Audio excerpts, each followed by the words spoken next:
နောက်ပိုင်းမှာဘယင်ကသူ့ရဲ့အနာဂတ်မိဖုရားလောင်းနဲ့ထိုင်နေတော့ညဘက်စပြုတ်ထဲမှာဖော်ဆက်ထားတဲ့အချစ်ဆေးပါတာမှုတောက်ပြီးရင်ချက်ချင်းလက်ထက်ရတော့မယ်လို့ဆိုပါတယ်။ဒါပေမဲ့အဲ့ဒီစပြုတ်ကဒံဘီလက်ထဲရောက်သွားပြီးဒံဘီတယောက်ထူးဆန်းစွာမူယူပြီးနန်းတော်ရဲ့အိပ်ပျော်သွားပါတယ်။နိုးလာတော့ဘယင်ကိုတောင်းပန်ပေမဲ့ဘယင်ကဘာမှမဖြစ်ဘူးမေ့လိုက်ပါလို့ပဲဆိုပါတယ်။လမ်းလျှောက်ရင်ဘယင်ကဒံဘီကိုတာဝန်ကျေပွန်ရင်ရာထူးကြီးကြီးနဲ့မြင်းတကောင်ပေးမယ်လို့ကတိပေးပေမဲ့ဒံဘီကဘာမှမလိုချင်ဘူးမိုးရွာတာနဲ့ကဘာကိုပြန်မယ်လို့ညင်းပါတယ်ဘယင်ကဒါဆိုအခုကစပြီးငါ့ကိုဘယင်လိုမဆက်ဆံနဲ့ငါတို့ကရင်ဘတ်ချင်းတူတဲ့တငယ်ချင်းတွေပဲလို့သတ်မှတ်လိုက်ပါတယ်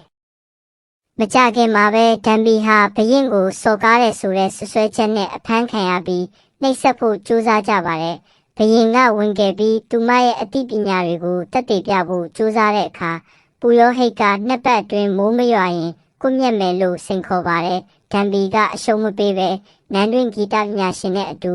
မိုးတိုင်းကရိယာ Rain Gauge ကိုတီထွင်ပြီးတွက်ချက်မှုတွေလုပ်ပါတယ်အဲ့ဒီနောက်မိုးတကယ်ရွာချလာတဲ့အခါဒံဘီကဝမ်းသာလုံးဆိုပြီးမိုးတိုင်းကရိယာရှေ့မှာငိုနေတာကိုဘယင်ကတွေ့သွားပြီးမင်းပြေတော့မင်းအတွက်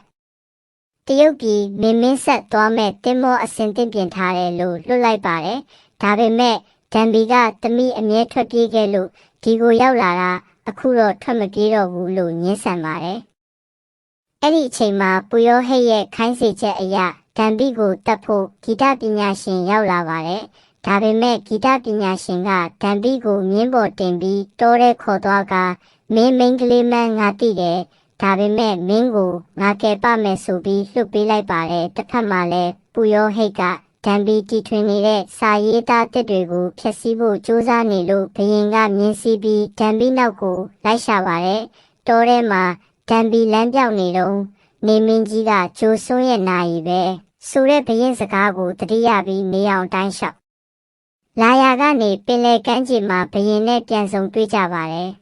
။ညဘက်မှာသူတို့နှစ်ဦးကျယ်တွေကြည့်ရင်စကားပြောကြပါတယ်။ဘယင်ကဒံဘီကိုချစ်တဲ့အကြောင်းဖွင့်ပြောပြီးတာမန်ပြည်သူတွေပါစာတက်ဖို့အခရာအသစ်28လုံးပါတဲ့စာပေစနစ်ကိုဖန်တီးခြင်းတယ်လို့ပြောပါတယ်။အဲ့ဒီအချိန်မှာဒံဘီကအနာဂတ်ကပါလာတဲ့ကိုရီးယားပတ်စံကိုထုတ်ကြည့်လိုက်တဲ့အခါပတ်စံပေါ်ကရုပ်ပုံဟာဒီဘယင်ကြီးဘယင်စီကျုံးခင်းစားကြောင်းဖြစ်နေမှန်းသိလိုက်ရပြီးသူတကယ်အောင်မြင်မှာကိုယုံကြည်သွားပါတယ်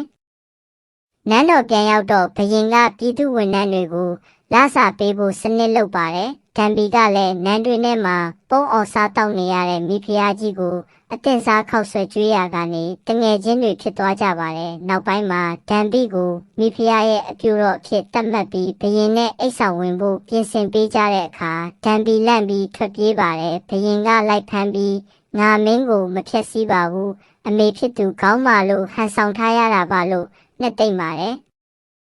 နောက်တစ်ရက်မှာမိဖုရားကဒံဘီကိုမေတော်ကြီးစီခေါ်သွားပေးပါတယ်မေတော်ကြီးရဲ့မျက်နှာကဒံဘီရဲ့တကယ့်အမေနဲ့တပုံစံနဲ့တူနေတာကြောင့်ဒံဘီတယောက်ဖတ်ငိုပါတော့တယ်ဒံဘီဟာဂျိုဆွန်းအတွက်နက်ခတ်ပေတာစနစ်တွေကိုကူညီဖန်တီးပေးခဲ့ပြီးဘယင်ကသူမကိုတော်ဝင်ဆန်ထိုးလေးဆင်မြန်းပေးကငါနဲ့အတူထောင်ရနေပေးပါလို့တောင်းဆိုပါတယ်ဒါပေမဲ့ဒံဘီကအမေစောင့်နေလို့အနာဂတ်ကိုပြန်ရမယ်လို့ညင်းဆိုတဲ့အတွက်ဘယင်ကစိတ်ဆိုးပြီးထွက်သွားပါတယ်အဲ့ဒီနောက်မှာဒံဘီဟာပူရောဟိတ်ရဲ့လူတွေရဲ့တိုက်ခိုက်ခြင်းကိုခံရပြီးအဆောက်အုံပါမိရှုခံရပါတယ်။ဘယင်ကမိတဲ့ကနေစွန့်စားကဲတင်ခဲ့ပြီးဒံဘီအိတ်ထဲကစာအုပ်ကြောင့်ဓာတ်တန်ရာကနေတက်တာခဲ့တာပါ။ဘယင်ကပူရောဟိတ်ကိုဖမ်းဆီးစစ်ဆေးတဲ့အခါပူရောဟိတ်ကစာပေအစ်စ်တွေပြန့်နှံ့ရင်လူငယ်တွေလွတ်လပ်စွာတွေးခေါ်ပြီးတိုင်းပြည်ပျက်စီးလိမ့်မယ်လို့ဆိုပါတယ်။ဘယင်ကတော့ငါကပြည်သူတွေရဲ့အိမ်မက်ကိုအကောင့်ထဲဖော်ပေးမဲ့ဘယင်ဖြစ်မှာမို့မင်းတို့တားလို့မရဘူးလို့မိန့်ကြပါတယ်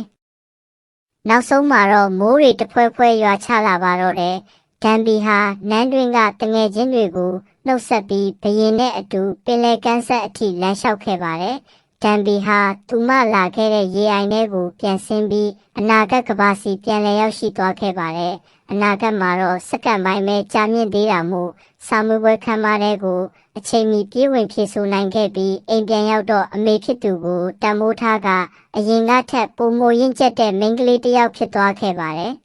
။လအနှဲငယ်အကြာမိုးရွာတဲ့နေ့တစ်နေ့မှာကျောင်းပြင်ပထွက်လာတဲ့ဒံဘီကောင်းပေါ်ကို အမျိုးသားတစ်ယောက်ကထီလာမှုပေးပါတယ်မောကြည့်လိုက်တဲ့အခါဂျိုဆွန်းခစ်ကဘရင်ကြီးနဲ့တပုံစံတည်းတူတဲ့အနာဂတ်ကအမျိုးသားတစ်ယောက်ဖြစ်နေပြီးသူကငါတို့ဘတ်စကားပေါ်မှာစုံဘူးတယ်လေမင်းထီကြံခဲ့တာလို့ပြုံးပြီးပြောလိုက်ရင်းနဲ့ဇလန်လေးပြီးဆုံးသွားခဲ့ပါတယ်